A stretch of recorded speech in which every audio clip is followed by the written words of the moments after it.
Hey Cameron, you guys work with a lot of nonprofits. Can I ask you a question? Yeah. What's better? Donors that come in once a year and you have to ask them every time they give, or donors that give on a regular basis without you having to ask at all? So you mean like predictable revenue versus like a one-time check? Yeah, you could say that, definitely. I just want the one-time check, man. To be clear, It's a little bigger. you'd rather spend a lot of time working Yeah. and nurturing every single gift. Yeah, rather but, than but just... it's $100 versus, like 20 or...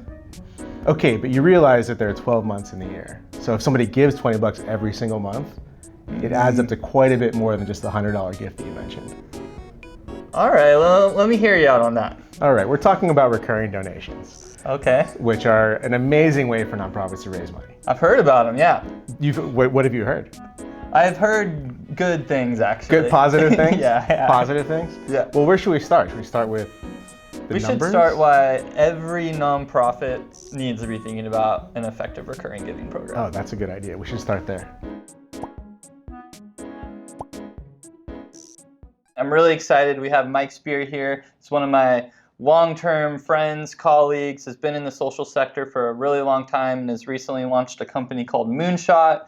And they do a lot of recurring giving consultation and strategy. So with that, Mike, why don't you tell us a little bit about the importance of recurring giving and why you're so passionate about it? Yeah, absolutely. So there's no better way for an organization to gain recurring revenue than automatically recurring donors. Recurring revenue is awesome because you don't have to spend a ton of time asking for it.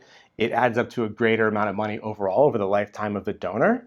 And it really helps you grow. So as an organization, if you're always asking for money, your revenue curve can look a bit like this. But with recurring gifts, it's just nice and flat and vertical so that you can actually plan your programs and plan new hires and expansion, all kinds of stuff. So that's just the overall why this is super important. Yeah, and one of the things that I thought was really neat was when Mike was actually breaking this all down for our entire team was that a recurring donor has upwards of a 5 times higher donor lifetime value than a one-time gift. Absolutely. Higher than a one-time donor and also higher than a single peer-to-peer fundraiser on average. Yeah, and that's enough reason in itself. And honestly, as a marketer too, and for your own development team, it gives you something to market all year round as well, which is really great. Yeah, absolutely. And as long as you're marketing, I think one of the really nice benefits is, I can't talk. As long as you're marketing it, one of the really nice benefits is that it changes the whole conversation with the donor. Instead of having to work them for a gift and then say thank you, you just come right out with, hey, thanks for being a recurring donor. Once they're in the system, right?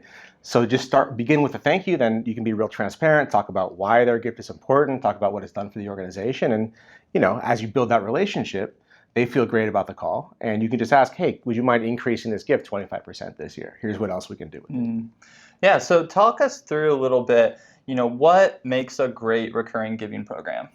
Absolutely. Well, you can really go far. I mean, sky's the limit on these things. There are some really just some basics. So you want to have a separate call out on your website. So if you're not doing that, if you don't have a great website, this is a good excuse to just double down on that.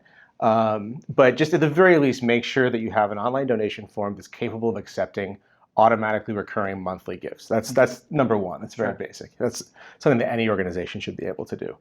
Past that, you can get very, very creative. So a lot of organizations brand these programs. So for instance, Team Rubicon has the support squad. Charity Water it was Pipeline, but I think they might have rebranded it. I'm just sort of talking now for no reason. But Pencils of Promise has Passport. Right. You see these great branded recurring donation programs. And what that does is it really gives it a sense of identity. And somebody coming in as a recurring donor feels like they're now a part of something special. And with that, you can also play with it further. So have special branded gear designed just for them. Have a special newsletter that's maybe a little bit more insightful or dives deeper into the organization than your general newsletter does. Provide, travel opportunities, experiences with the brand they wouldn't get otherwise. So it's a really important way to make these folks feel like it's unique and important. Give them tangible reasons why this is a better way to give than a one-time gift. And then it really starts that train of just expansion revenue versus having to bring new folks in all the time. Sure.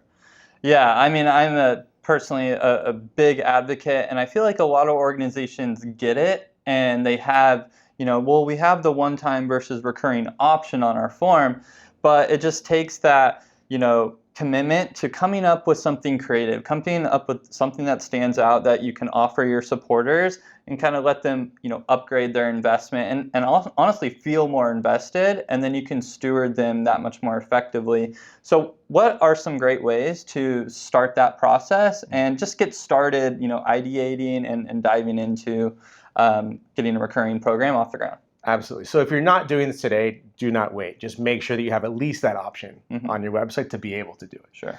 Then you want to pick a convenient time of year. So it can be, the new year where there's not much else going on, or you can tie it to an important holiday. So if you're, for example, a breast cancer awareness organization, maybe starting it sometime in October would be a good idea for you.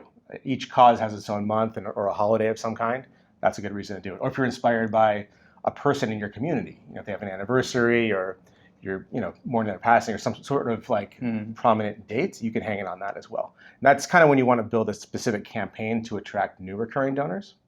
And then, work with your supporters, work with your team. Sometimes, have you guys covered design sprints or brand sprints in these videos yet? We actually just launched a video about how to run a design sprint. This is a great use for a sprint. So build a sprint with your supporters and your staff and figure out, hey, if we do this, what should our approach be? How should we brand it? So just get some buy-in from the community is a really important step. We'll be sure to link to the Sprint blog as well, which is, again, you can apply that framework to getting your recurring giving program off the ground. But yeah, I'd have to say, Mike, thank you for hopping in today. I hope you guys got value out of, why your recurring giving program should be a priority. And, let us know if you need any support, if you need Mike's help too, and just how do we get this off the ground? How do we, come up with not just a recurring giving program, but one that really stands out? He's a great resource. And in the meantime, be sure to subscribe, slam that subscribe button, and we'll keep content coming your way. See you next time.